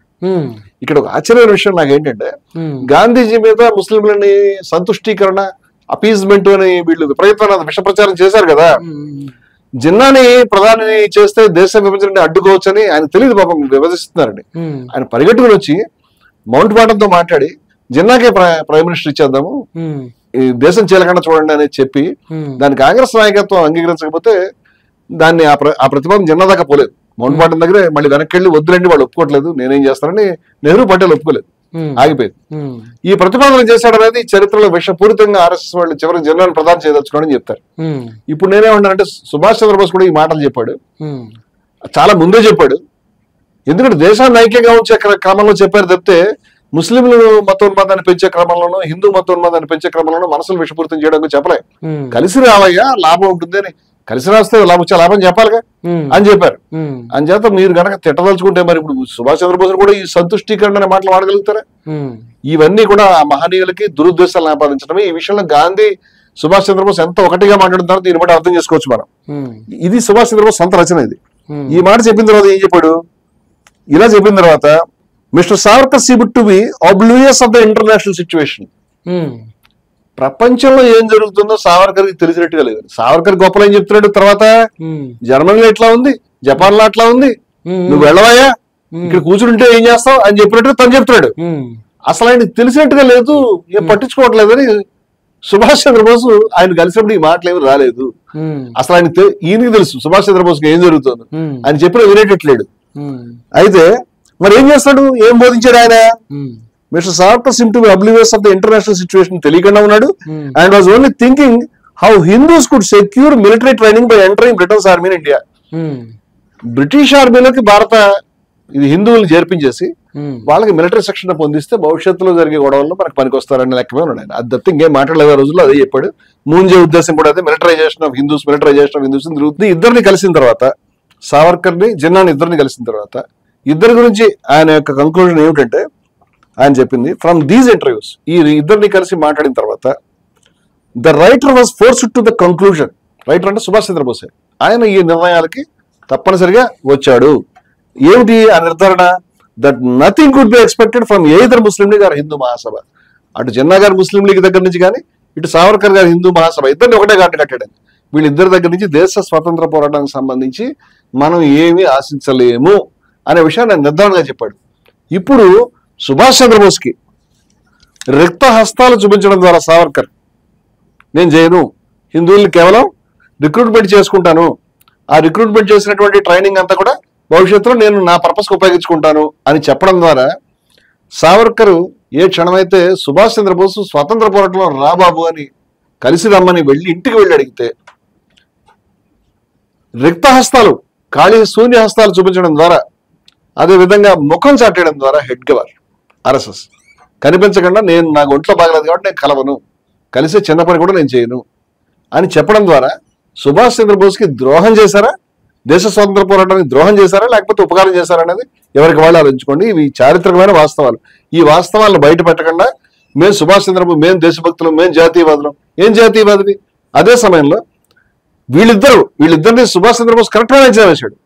ఆ తర్వాత ఈ జిన్నా, ఈ హిందూ మహాసభ, సావర్కర్ జిన్నా వీళ్ళిద్దరూ చేతులు కలిపి ప్రభుత్వాలు ఏర్పాటు చేశారు. కాంగ్రెస్ పార్టీ అంతర్జాతీయ పరిస్థితులను దృష్టిలో పెట్టుకుని భారత ప్రజల్ని సంప్రదించకుండా యుద్ధంలోకి మీరు లాగారనేటువంటి కోపంతో రిజైన్ చేస్తే, అన్ని ప్రభుత్వాలను రిజైన్ చేస్తే వీళ్ళు ప్రభుత్వాలను ఏర్పాటు చేశారు. సింధుల ప్రభుత్వాన్ని ఏర్పాటు చేశారు. ముస్లిం లీగ్తో కలిసి ద్విజా సిద్ధాంతాన్ని అప్పటికే జిన్నా చెప్పుకున్నాడు.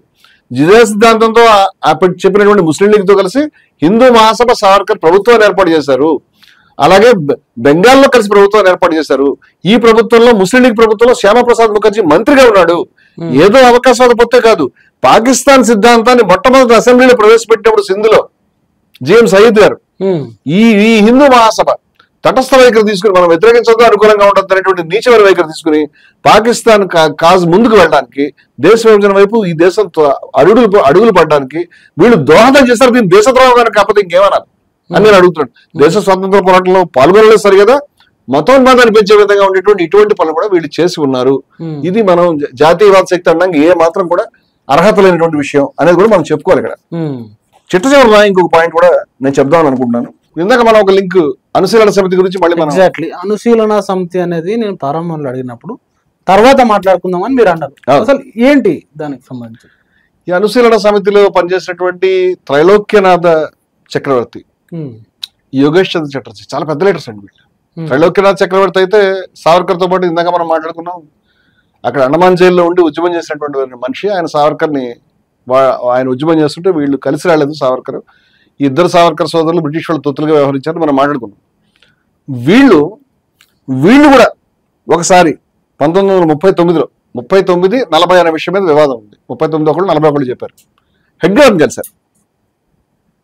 హెడ్గేవార్ని కలిసి దేశంలో విప్లవ పోరాటం, ప్రపంచంలో పరిస్థితులు మారుతున్నాయి, దేశాన్ని స్వతంత్రం సాధించుకోవడానికి మార్గం ఏర్పడుతుంది, అందువల్ల కలిసి రావాలి అనేది ఆలోచించినప్పుడు, అరే మనకి పాత కొలీగ్ ఉన్నాడు కదా, అనుశీలన సమితిలో కలకత్తాలో మనతో ఒకసారి జాయిన్ చేశాం కదా, ఇప్పుడు ఆర్ఎస్ఎస్ అనే పెద్ద సంస్థ పెట్టాడు కదా, దాంట్లో చాలా మంది ఉన్నారని చెప్తున్నాడు కదా, వెళ్ళి కలిసి మాట్లాడదామని వీళ్ళిద్దరు వార్తాలో సభలు జరిగిన తర్వాత 39 కావచ్చు, ఇద్దరు కూడా రాసుకున్నారు ఈ మెమరీస్ ని. ఇద్దరు వెళ్ళాలని కలిసారు. కలిసి ఆయనతో మాట్లాడారు. ఇది చాలా ముఖ్యమైన విషయం. ఎందుకంటే గాంధీజీ స్వతంత్ర పోరాటంలో పాల్గొనలేదు, బోస్కి హ్యాండ్ ఇచ్చారు. ఇప్పుడు అనుశీలన సమితి కామ్రేడ్స్ వాళ్ళ మిత్రులు వచ్చి అడిగినప్పుడు ఏం చెప్తున్నారు అనేది మనం చూడాలి. వీళ్ళిద్దరు వెళ్ళి మాట్లాడినప్పుడు మొట్టమొదట ఈ రహస్య విప్లవ సంస్థల పేర్లు వేరే ఉంటాయి. వాస్తవంగా చక్రవర్తి గారి పేరు ఈయనకి తెలియదు, కాళీచరణ్ దా అనేటువంటి పేరు ఒకటి తెలుసు. ఈ సంస్థలో వేరే పేర్లు పెట్టుకుంటారు.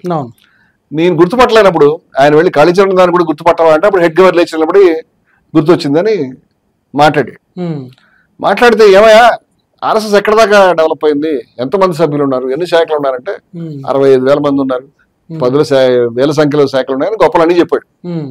వీళ్ళు మనసంతా ఉప్పొంగిపోయింది.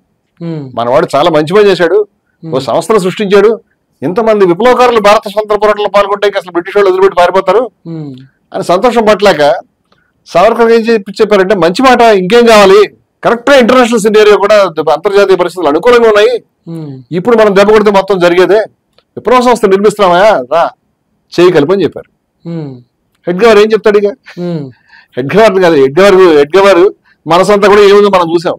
బ్రిటిష్ వాళ్ళు దైవ కార్యం, మనమంతా ముస్లింల మీద యుద్ధం చేయాలి, ద్విజా సిద్ధాంతం గొప్పది, ముస్లింలు పాములు లాంటి వాళ్ళు, ఇవే కదా ఈయన మాట చెప్పే మాటలు. ఆయనకి అప్పటికే ఆయన దగ్గర వచ్చేసినటువంటి గోల్వాల్కర్ పుస్తకం కూడా రాశాడు. జర్మనీ పద్ధతుల్లో అనుసరించి మనం మైనారిటీలకు హక్కులు లేకుండా చేయాలి. ఈ ధోరణిలో ఆలోచిస్తున్నప్పుడు దేశ స్వతంత్ర పోరాటం చేయాలి, దేశాన్ని విముక్తి చేయాలనేటువంటి ఆలోచన లేదు ఆయనకి. అందుకనే మోహన్ చాటేశాడు సుభాష్ చంద్రబోస్ కి. అందుకే బ్రిటిష్ వ్యతిరేక పోరాటంలో పాల్గొంటున్నట్టుగా పాల్గొని ఇదంతా కూడా ఆర్ఎస్ఎస్ స్ప్రెడ్ చేసుకోవడానికి పాల్గొంటే ఒక ఎపిసోడ్ విదర్భకి వెళ్ళి అక్కడ తన ఆర్ఎస్ఎస్ బలపరచుకోవడానికి ప్రయత్నించాడు తప్పితే చిత్తశుద్ధితో పాల్గొలేదు. ఎవరిని పాల్గొనకుండా తన శాఖను కట్టడి చేస్తున్నాడు. వీళ్ళు అడిగితే ఏం చెప్తాడు? వాళ్ళకి ఏం చెప్పాడంటే, లేదండి అన్ని చెప్పాను కానీ శాఖలో వాళ్ళకి శిక్షణ లేదు, వాళ్ళకంత ధైర్యం లేదు, లేకపోతే వాళ్ళకంత పరిపక్వత లేదు, లేకపోతే వాళ్ళకి ఇది లేదు అది లేదు, కుంటి సాకులు అన్ని చెప్తున్నాడు. వాళ్ళు ఈయన బ్రతిమాలి ఈ పని అవ్వకపోతే నిర్ఘాంతపోయారు. మరి ఎందుకు నడుపుతాడు ఈ సంస్థని? ఎందుకు నడుపుతున్నాడు? వీళ్ళు అనుకుంటున్నట్టు సామ్రాజ్యవాద వ్యతిరేక పోరాటానికి, బ్రిటిష్ వాళ్ళ వ్యతిరేక పోరాటానికి కాదు. ఇట్లా అనుశీలన సమితి సభ్యులు వచ్చి మళ్ళీ పాల్గొమని అడిగితే కూడా ఈయన దేశ స్వతంత్ర పోరాటంలో పాల్గొనకుండా వాళ్ళకు కూడా శూన్యహస్తాలే చూపించాడు అనేది చాలా ముఖ్యమైనటువంటి విషయం. ఈ రకమైనటువంటి ట్రైనప్ లో పెరిగినటువంటి వాళ్ళే కాబట్టి మరొక పెద్ద మనిషి పేరు చెప్పుకుందాం. ఈ దేశ ప్రధానిగా వచ్చినటువంటి స్వయం సేవకుగా ఉండి దేశ ప్రధాని అయినటువంటి వాజ్పేయి గారు, పెద్ద మనిషి అటల్ బిహారీ వాజ్పేయి. సంఘమే నా ఆత్మ అని చెప్పుకునేవాడు. సంఘం ఫ్యాసిస్ట్ అయితే నేను ఫ్యాసిస్ట్ అని చెప్పినవాడు. అప్పుడప్పుడు ఉదారవాదులను అప్పీల్ చేయడానికి చిన్న చిన్న విమర్శలు చేసేవాడు. మళ్ళీ వెళ్ళి సంఘానికి అవసరమైనప్పుడు మద్దతు ఇచ్చేటువంటి వాడు. అటువంటి వాజ్పేయి అప్పటికి సంఘంలో ఉన్నాడు కాబట్టి మొట్టమొదటి ప్రోగ్రెసివ్ సెక్షన్ తో స్టార్ట్ అయింది ఆయన జర్నీ. తర్వాత ఎప్పుడైతే ఆర్ఎస్ఎస్ జాయిన్ అయ్యాడో మనసంతా వేరేగా ఉంటుంది. కానీ వీళ్ళకి ఉద్వేగాన్ని ఆపుకోలేని విధంగా ఎప్పటికప్పుడు శాసనానుగణ ఉద్యమం, క్విట్ ఇండియా ఉద్యమం ఒక మహా వెలువ. 1857 తిరుగుబాటు తర్వాత ఇటువంటి వెలువని భారతదేశంలో మేము చూస్తాం. బ్రిటిష్ వాళ్ళు నిర్ఘాంతపోయారు, లక్షల మంది జైలుకి వెళ్తున్నారు. అట్లాంటి సందర్భంలో యూపీలో ఆగ్రాలో బతేశ్వర్ అనేటువంటి ప్రాంతంలో ఈ వాజ్పేయి ఆయన యొక్క సోదరుడు, ఆయన కూడా ఏదో ప్రేమ్ వాజ్పేయి ఏదో ఉంది, వీళ్ళిద్దరు కూడా ఈ పోరాటంలోకి వెళ్ళారు. పోలీసులకు దొరికారు. పోలీసుల దగ్గర అప్రూవర్లు అయ్యారు. అప్రూవర్లు అవ్వడమే కాకుండా ఆయన ఇచ్చినటువంటి స్వచ్ఛందంగా ఇచ్చిన వాంగ్మూలంలో స్వతంత్ర పోరాటం అటువంటి దాంట్లో పాల్గొనే పాపం ఇంకెప్పుడు చేయను, నేను చేశాను ఈ పాపం ఇంకెప్పుడు చేయను అని ఆయన చెప్పినట్టు రికార్డులోకి వచ్చింది. సరే పోలీసు వాళ్ళు రికార్డులు అనుకోవచ్చు, కానీ సాటి విప్లవకారుల్ని లీలాధర్ బాజ్పాయ్ అనేటువంటి ఆయన్ని మరొక ఆయన్ని కూడా పట్టించినటువంటి వాళ్ళు వీళ్ళే. అప్రూవర్లుగా అయ్యి బ్రిటిష్ వాళ్ళ తొత్తులుగా మారి వాజ్పేయి ఆయన సోదరుడు పట్టించారు అనే విషయాన్ని నేను చెప్తే తప్పు, మీరు చెప్తే తప్పు, మరొకళ్ళు ఎవరైనా చెప్తే దాని సంఘ వ్యతిరేకులు చెప్తున్నారు. కానీ దురదృష్టం అంటే లీలాధర్ వాజ్పేయి ఎవరైతే పట్టుబడి బాధపడ్డాడో ఆయనే స్వతంత్ర పోరాట వీరుడు బయటకు వచ్చి మమ్మల్ని పట్టించాడు, దుర్మార్గుడు, దేశద్రోహి అని చెప్పారు. దేశద్రోహి అనేటువంటిది ఏ విధంగా విశ్వనాథ్ బహదూర్ సావర్కర్ గురించి చెప్పాడు పిరికి పందా అని, అదే విధంగా వాజ్పేయి గురించి కూడా చెప్పారు. వాజ్పేయి ఈ విధంగా తొత్తుగా ద్రోహిగా మారడానికి కారణం ఖచ్చితంగా సంఘం యొక్క ప్రభావమే. సంఘం యొక్క ప్రభావంలో ఉండి ఎవడు స్వతంత్ర పోరాటంలో పాల్గొలేదు, స్వతంత్ర పోరాటంలో పాల్గొండి సంఘం యొక్క ప్రభావంలోకి వస్తే వాడు స్వతంత్ర పోరాటం మానేశాడు. లేకపోతే స్వతంత్ర పోరాటంలో పాల్గొందాం అనుకునేటువంటి హుద్దర్ లాంటి వాళ్ళు దండం పెట్టి బయటకు వెళ్ళిపోయారు. అంతే తప్పితే వీళ్ళ దగ్గర ఉండి స్వతంత్ర పోరాటంలో పాల్గొలేదు. మరి ఏం చేశారు అంటే బ్రిటిష్ వాళ్ళ యొక్క ఎజెండాని అమలుపరుస్తూ దేశంలో మతోన్మాదాన్ని పెంచే విధంగా కాబట్టి సర్దార్ పటేల్ గారి మాటలో చెప్పాలంటే రహస్య ఎజెండా ఒకటి, బయట ఒక ఎజెండా పెట్టుకుని ఈ దేశంలో ముస్లింలకు వ్యతిరేకంగా మనం అవసరమైతే ఈ కల్లోలలో పాల్గొందామని, మళ్ళీ ముస్లిం మతోన్మాదులతో స్నేహం చేస్తూ వాళ్ళతో ప్రభుత్వాలు నడుపుతూ పాకిస్తాన్ తీర్మానం ముందుకెళ్ళడానికి సాయం చేస్తూ ఈ దేశ విభజనకి కారకులైనటువంటి ద్విజా సిద్ధాంతాన్ని ముందుకు వచ్చినటువంటి దుర్మార్గులు వీళ్ళు. స్వాతంత్ర పోరాటంలో వీళ్ళ పాత్ర ఇంత స్పష్టంగా ఉండగా ఏం పెద్ద పాల్గొలేదు చెప్పడం మనదే తప్పు. అంచేత ఇక్కడ నుంచి ఇంకా వివరంగా మాట్లాడదాం. పాల్గొలేకపోవడం కాదు, మీరు ద్రోహం చేశారని చెప్పాలి. అంచేత హిందూ మతోన్మాదులకి అలాగే ముస్లిం మతోన్మాదులు కూడా ఈ దేశాన్ని చీల్చడంలో ముస్లిం మతోన్మాదులు విషపూరితంగా జిన్నా నాయకత్వంలో వ్యవహరించి ఆ రోజు దేశాన్ని చీల్చడంలో పనిచేశారు. కానీ సుభాష్ చంద్రబోస్ గాని, గాంధీ గాని, నెహ్రూ గారు గాని, మౌలానా అబుల్ కలాం ఆజాద్ గాని, ఇంకా అనేక మంది వీరులు ఈ దేశాన్ని కాపాడాలి, గఫార్ ఖాన్ ఈ దేశాన్ని కాపాడాలని ఎన్నో త్యాగాలు ఎంతో ప్రయత్నం చేశారు. ఇంకో మాట కూడా చెప్పుకోవాలి. సుభాష్ చంద్రబోస్ పాట ఇందాక మనం వివరంగా చెప్పుకున్నాం కదా. సుభాష్ చంద్రబోస్ కు సంబంధించి సుభాష్ చంద్రబోసు ఆయన 1945 చనిపోయినాడు. చనిపోయిన దానికి ఎవరైనా డౌట్ ఏమి లేకుండా ప్రత్యక్ష సాక్ష్యం ఉంది. ఎందుకంటే ఆయనతో పనిచేసినటువంటి ఉద్యమంలో పనిచేసిన హబీబుర్ రెహమాన్ గారు పక్కన ఉన్నాడు. ఈ ఒళ్ళంతా కాలిపోవడం ఈయన కూడా కాలింది, ఆయన కూడా కాలింది, ఆయనకి ఎక్కువ కాలింది, తక్కువ కాలింది. ఆయన చనిపోవడం చూసినటువంటి వాడు, ఆయన హాస్పిటల్ తీసుకెళ్ళినటువంటి వాడు, ఆయన ఆఖరి శ్వాస తీసుకున్నప్పుడు ఏం జరిగిందో వివరంగా చెప్పినటువంటి వాడు. ఇంత ఉన్నా సరే సుభాష్ చంద్రబోస్ చనిపోలేదు. సుభాష్ చంద్రబోసు సోవియట్ రష్యాకి చిక్కాడు, స్టాలిన్ ఆయన ఎక్కడ దాచిపెట్టాడు, దాచిపెట్టమని నెహ్రూ చెప్పాడు అని ఈ దొంగ ప్రాపకాండ ఏదైతే ఉందో, మొట్టమొదటి అయితే ఆయన విప్లవీరుడు కాబట్టి అంత ఈజీగా చచ్చిపోయిన ప్రజలు అనుకుంటారు, అక్కడ దాకా ఓకే గాంధీ గారు అనుకున్నాడు. కానీ గాంధీ గారు వెళ్ళి హబీబుర్ రెహమాన్తో వాళ్ళతో మాట్లాడుతూ నువ్వు చెప్తున్నావు కాబట్టి, నువ్వు ఆయనతో పనిచేసావు కాబట్టి నమ్మశక్యమైన అయితే చనిపోయాడు మహానుభావుడు అని. ఆయన ఏ విధంగా అయితే జాతిపితాని గాంధీని పిలిచాడు, గాంధీ కూడా సుభాష్ చంద్రబోస్ పట్ల కొడుకులాగా ఒక అపారమైన ప్రేమ ఉన్నటువంటి వాడు, ప్రిన్స్ ఆఫ్ పేట్రియట్ అన్నాడు. ఆయన చచ్చిపోయిన ఎంతో బాధపడ్డాడు, ఇంటికి కూడా వెళ్ళాడు గాంధీ గారు. వాళ్ళ ప్రేమ గురించి చెప్పాలంటే వేరే ఎపిసోడ్ చేసుకోవాలి మనం.